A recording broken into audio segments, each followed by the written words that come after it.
আসসালামু আলাইকুম প্রিয় চাকরি প্রত্যাশী ভাই বোন। আমাদের মডেল টেস্ট 3-এর পরীক্ষা অনুষ্ঠিত সম্পন্ন হয়েছে এবং আমাদের আজকের পরীক্ষার্থী 3 জন। আসলে 3 জন প্রার্থী হওয়ার কারণ হচ্ছে আজকে ভূমি মন্ত্রণালয়ে রেকর্ড কিপারের পরীক্ষা ছিল, সেখানে অনেক পরীক্ষার্থী গিয়েছিল। তো আজকে মডেল টেস্ট থেকে বেশ কয়েকটা প্রশ্ন আসলে ভূমি মন্ত্রণালয়ে পরীক্ষায় এসেছে দেখলাম। তো যাই হোক, আজকে 3 জনের মধ্যে আমাদের প্রথম হয়েছে আজকে সুমি আপু। তার মার্ক হচ্ছে 73.75, কাটমার্ক আজকে 0.25 করেছিল। দ্বিতীয় হয়েছে খাদিজা ইয়াসমিন বিথি 61.75 এবং চতুর্থ হয়েছে আমার সরি তৃতীয় হয়েছে আমার সহকর্মী সবুজ ভাই। উনি আজকে প্রথম আসলেন, তিনি তৃতীয় হয়েছেন, 47 পেয়েছেন।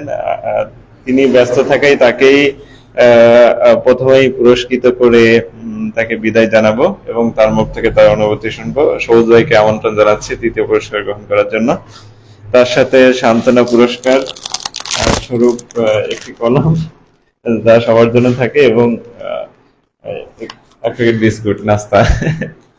সবুজ ভাই আসেন।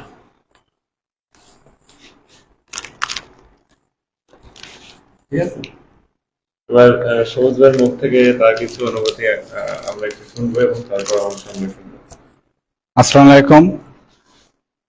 আসলে চাকরি প্রার্থী যারা আছেন তাদের উদ্দেশ্যে আমি একটা কথাই বলতে চাই যে অদম্য পরিশ্রম হতে হবে। যারা পরিশ্রমই করতে পারবে তাদেরই আসলে যে কোনো কিছু অসম্ভবকে সম্ভব করা সহজ হবে। তো যাই হোক, একটি কথাই বলতে চাই, যারা এই চাকরি প্রার্থী আছে তারা বিশেষ করে যে চ্যাপ্টারটা যে বিষয়টা পড়বে সেটা যদি বারবার রিভিশন দেয় তাহলে আমি আশা করি যে অবশ্যই সেটা মনে থাকবে এবং এভাবে ধারাবাহিকভাবে যদি চলতে থাকে তাহলে সম্ভব। এবং আমাদের যেমন বাংলা, ইংরেজি, অঙ্ক আর সাধারণ জ্ঞান যে 4টি বিষয় আছে, 4টা বিষয় একটা রুটিন মাফিক যদি চলতে পারা যায় তাহলে এটা অবশ্যই মনে করি যে সেই রুটিন মাফিক ঘুরতে থাকবে। যদি আমি বাংলা 3 দিন পড়ি, ঠিক তার মধ্যে গণিত ঢুকাতে হবে 3 দিন, মানে সব সাবজেক্টই ঘুরাই ফেরাই চলতে থাকবে। এটা আর কি, এভাবে যদি চলতে থাকা যায় তাহলে আশা করা যায় কোনোটা ভুল হবে না, সবগুলোই আমাদের আয়ত্তে থাকবে। এভাবেই যদি কোনো চাকরি প্রার্থী করে প্রস্তুতি নেয় তাহলে আশা করা যায় ভালো হবে। অসংখ্য ধন্যবাদ সবুজ ভাইকে। সবুজ ভাইয়ের আসলে গুরুত্বপূর্ণ পরামর্শ সকলে মানার চেষ্টা করবেন। আসলে এক একজনের স্ট্র্যাটেজি এক এক রকম হয়, তারপরে খুব সুন্দর তিনি উপস্থাপনা করেছেন এবং পরামর্শ দিয়েছেন। অসংখ্য ধন্যবাদ সবুজ ভাই, আপনার জন্য শুভকামনা থাকলো। তাহলে আপনি ব্যস্ত যেতে পারেন। তাহলে এরপরে আমাদের দ্বিতীয় পুরস্কার নিতে আমন্ত্রণ জানাচ্ছি খাদিজা ইয়াসমিন বিথিকে। সে 61.75 পেয়েছে। তাহলে আপু আপনাকে আমারটা একটু ধরেন। আমাদের বরাবরের মতো দ্বিতীয় পুরস্কার খাতা এবং সান্ত্বনা পুরস্কার কলম এবং বিস্কুট।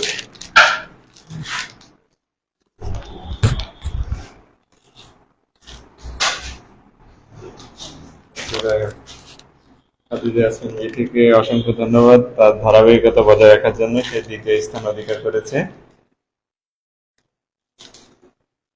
এখন তার কাছ থেকে আমরা দিক নির্দেশনামূলক কিছু কথা শুনবো। আসসালামু আলাইকুম। সবাই চাকরির প্রস্তুতি নিতে আসতে হবে। এটা একটা ভালো একটা উদ্যোগ, কিন্তু সবাই মনে করে যে আজকে আমার শনিবার কাজ আছে চলে যায়, কিন্তু সবারই পড়াশোনার ভিতর থাকতে হবে, কারণ না হইলে অনেক কিছু মনে থাকবে না, ভুলে যাবে। যেমন আমি তো অনেক কিছু ভুলে গিয়েছি, তারপরে আসি মডেল টেস্ট দেওয়ার জন্য যাতে পড়াশোনার ভিতর থাকতে পারি। সামনে নিবন্ধন রয়েছে, তো আপনারা যারা যারা নিবন্ধনের প্রস্তুতি নিতে চান তারা অবশ্যই এই এক্সাম ব্যাচে ভর্তি হবেন আর সবাই পরীক্ষা দেওয়ার চেষ্টা করবেন। ধন্যবাদ। অসংখ্য ধন্যবাদ বিধিকে। সে শত ব্যস্ততার মাঝেও সংসার সামলিয়ে পড়াশোনার ধারাবাহিকতা বজায় রেখেছে এবং আসলে স্বামী স্ত্রীর মধ্যে একটা আন্তরিক বিষয় হচ্ছে আপনার একে অপরকে সহযোগিতা করতে হবে। আসলে একে অপরকে সহযোগিতা না করলে কেউ খুব বেশি দূর আগানো সম্ভব নয়। আর স্বামীর সফলতার পিছনে স্ত্রী ভূমিকা খুব গুরুত্বপূর্ণ একটা বিষয় থাকে, এবং স্ত্রীর পিছনে স্বামীর গুরুত্বপূর্ণ একটা বিষয় থাকে। আর সব থেকে বড় বিষয় হচ্ছে ফ্যামিলির সাপোর্ট। বাবা মা যদি আন্তরিক হন, তাহলে আসলে সন্তানের খুব অনেক দূর যাওয়া সম্ভব। আসলে অনেক কথাই বলতে ইচ্ছে হয়, আগামীতে ধারাবাহিকভাবে বলবো। তা যাই হোক, আমাদের প্রথম পুরস্কার ছিল আহ, একটি পানির পট, কারণ খুব গরম পড়েছিল বেশ কয়েকদিন। সেই কারণে চিন্তা ভাবনা আসলে যে পানির পট পুরস্কার দেওয়া যায়। সুমি আপু উনি 73.75 পেয়ে প্রথম হয়েছেন। আর আরেকটা বিষয় বলে রাখি যে আমাদের মোহাম্মদপুর কেন্দ্রে গতকালকে এক আপু পরীক্ষা দিয়েছিলেন, উনি পেয়েছিলেন 62.25। সে আপু হচ্ছে সোনিয়া আপু। যাই হোক, ওনার জন্য পুরস্কার জমা রয়েছে। সুমি আপুকে তার পুরস্কার গ্রহণের জন্য আমন্ত্রণ জানাচ্ছে। প্রথম পুরস্কার, প্রথম পুরস্কার আপু। আর তার সাথে সান্ত্বনা পুরস্কার এবং কলম। আচ্ছা, আমি ধরে রাখতেছি। এখন আপুকে তার গুরুত্বপূর্ণ পরামর্শমূলক বক্তব্য রাখার জন্য অনুরোধ করছি। আসসালামু আলাইকুম। আমি পরপর যে 3টা এক্সাম নিচ্ছে, 3টা এক্সামে আমি এখানে এক্সাম দিছি।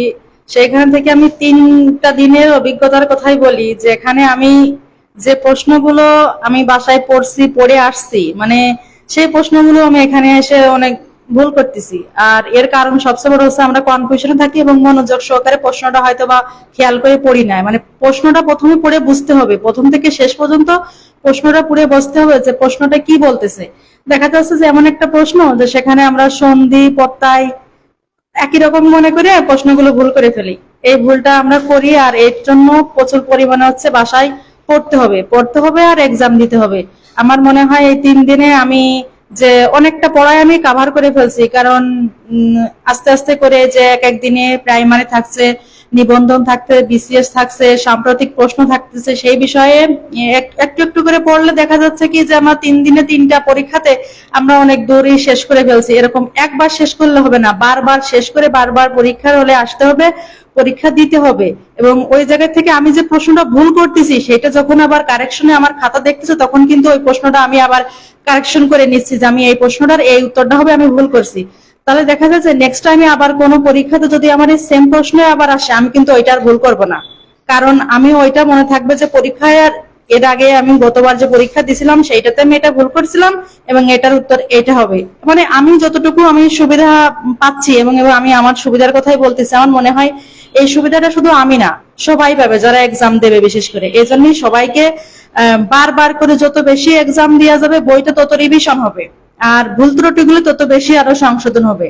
এখন ধন্যবাদ যে ভাইয়া এই পরীক্ষাটা আমাদের নিচ্ছে, এর জন্য আমরা আসলে আমি অনেকভাবে উপকৃত হচ্ছি। সেই সাথে যারা দিচ্ছে তারা বুঝতেছে, কিন্তু তারা দিচ্ছে না, বাসায় বসে আছে, গ্রুপে শুধু প্রশ্ন দেখতেছে, বাসায় বসে ভাবতেছে আমি এগুলো পারি, আমি এগুলো পারি, আমি এত পাবো অত পাবো। আসলে ওইখানে পাইয়ে বললে লাভ নেই, আমাদের পরীক্ষার কেন্দ্রে আসতে হবে, এখানে অ্যাটেন্ড করতে হবে, তারপরে হচ্ছে সেখানে পরীক্ষা দিয়ে বলতে হবে যে আমি এতগুলো পারছি, এগুলো আমি পারি নাই। কারণ বাসায় বসে থেকে অনেক প্রশ্নই পারা যায়, এরকম আমিও অনেক বাসায় বসে গ্রুপে প্রশ্ন দেখছি পারি, কিন্তু আসলে এই জায়গা দেখে যে প্রশ্নগুলো আমি পারি বলি, সেই প্রশ্নগুলোই আমি এখানে এসে ভুল করছি। ঠিক আছে, ঠিক আছে, সবাই আসবেন এবং এসে এখানে পরীক্ষা দিবেন, যাতে অন্তত নিজের পায়ের মানে যে নিজের পায়ের নিচে জোর থাকে যে আমি পড়াই এতটুকু পারি, এতটুকু আগাই, এটা এখানে আসলেই বোঝা যাবে। ধন্যবাদ। অসংখ্য ধন্যবাদ সুমি আপুকে। সুমি আপু পরপর 2বার দ্বিতীয় হয়েছিলেন, আজকে প্রথম হয়েছেন। এটা আসলে তার পরিশ্রমের ফসল। আপু, আপনার পুরস্কার নিয়ে যান। হ্যাঁ, আর এই 3 দিনের ধারাবাহিকতায় আমার কোচিং এর প্রথম মডেল টেস্টে বিথি পেয়েছিল 75। আর আজকে সুমি আপু যেহেতু প্রথম মডেল টেস্টে নেগেটিভ ছিল না, নেগেটিভ থাকলে একটু কম আসতো, তো সেই কারণে নেগেটিভ সহ যেহেতু 73 নম্বর পেয়েছি, আশা করছি যে আপু যে কোনো পরীক্ষায় এখন টিকবে, কারণ এই যে মডেল টেস্ট গুলো নিয়েছি, বিসিএস এর এবার মডেল টেস্ট 3 সিলেবাস ছিল 42 থেকে 44তম বিসিএস, প্রাইমারি 2015 এবং 2015 থেকে 2018 9 সেট, এবং এনটিআরসির ছিল নিবন্ধনে ছিল 13 এবং 14তম, এবং সাম্প্রতিক সাধারণ জ্ঞানের মধ্যে রূপপুর পারমাণবিক বিদ্যুৎ কেন্দ্র নিয়ে 5টি প্রশ্ন অপশন ছাড়া হচ্ছে উত্তর করার দিয়েছিলাম, যাতে এটাও প্র্যাকটিস থাকে যে যাতে লিখিততে কিভাবে ডাইরেক্ট অপশন না থাকে উত্তর করতে হয়। হ্যাঁ, এটা হলো বিষয় যে আসলে পরীক্ষা দিলে নিজের অগ্রগতি এবং নিজের দুর্বলতা এবং স্ট্রং জোনটা খুব সুন্দরভাবে বোঝা যায়, যে জিনিসগুলো না পারার এবং যে টপিকগুলো দুর্বল সেই টপিকগুলো যাতে বারবার রিভিশন দিয়ে বেসিক গুলো ক্লিয়ার হয় সেই চেষ্টাই করা আমার এই ক্ষুদ্র প্রচেষ্টা। আরেকটা বিষয় হচ্ছে আজকে যে ভূমি মন্ত্রণালয়ের রেকর্ড কিপারের পরীক্ষা ছিল, ওর দেখলাম যে বেসিক থেকে প্রশ্ন এসেছে। যারা বেসিক পারবে ইনশাল্লাহ তারা বেশ সুন্দরভাবে ওভারকাম হয়ে যাবে। 60+ মার্ক থাকলে আশা করছি কাট মার্ক থাকবে। আমিও প্রশ্নগুলো দেখলাম, তা আমার নিজেরও প্রায় 75 থেকে 80টার মতো পারা প্রশ্ন, আর বেশ কিছু আনকমন প্রশ্ন। এজন্যই বলি যে প্রতিদিন চাকরির পরীক্ষা খুব কম্পিটিশন এবং প্রতিযোগিতাপূর্ণ হচ্ছে। হ্যাঁ, আর ক্যান্ডিডেট যেহেতু বাড়ছে, আর এখন হচ্ছে নিজেদের ধারাবাহিকতা রক্ষা করাটাই বেশ কঠিন। তো যাই হোক, আগামীতে আপনাদেরকে পরীক্ষায় অংশগ্রহণের আমন্ত্রণ জানাচ্ছি, এবং এভাবেই পুরস্কৃত করব সবাইকে। এই ক্ষুদ্র প্রচেষ্টার উদ্দেশ্যই হচ্ছে সবাইকে অনুপ্রাণিত করা, যাতে পড়াশোনার মধ্যে সবাই আসতে পারে। আসলে কথা পরামর্শ দিলে অনেক দেয়া যাবে, আস্তে আস্তে আপনাদেরকে পরামর্শ দেওয়ার চেষ্টা করব। আজকে এ পর্যন্তই। সকলে সুস্থ থাকবেন, ভালো থাকবেন, আল্লাহ হাফেজ।